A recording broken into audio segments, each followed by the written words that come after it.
Any stories revolving around resellers not knowing their games? Love the podcast. Thanks. Oh, yes. There's so many that it's hard to come to mind. One of the main reasons why go reference my good versus bad resellers video, because the bad resellers are the ones that get into it and not know the market and not know what the hell they're selling. Because then they assume that they can just charge the top of eBay prices and get it at a flea market, which makes no sense at all. So, yes, I've run across a lot of them. A lot of people couldn't tell me a quarter of the games they're selling what they were. But then again, they didn't know the market for these games. So it's one thing to have popular games and sell them at a flea market or at a convention and ask top dollar, because you might be able to get it from someone because the demand's there. But you cannot automatically ask top dollar for, say, a Sega Master System game, because the market is so much smaller for that. And at a convention, you might run into someone that needs to have that hard-to-find Master System game, or even in a game store. You might be sitting that forever.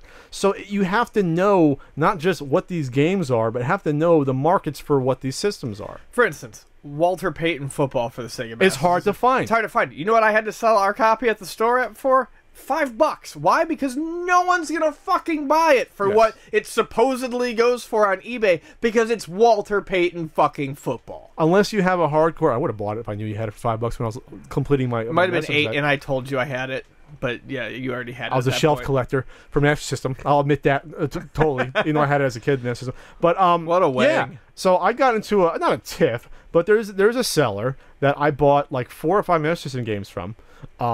At the swap meet, who had them priced high eBay.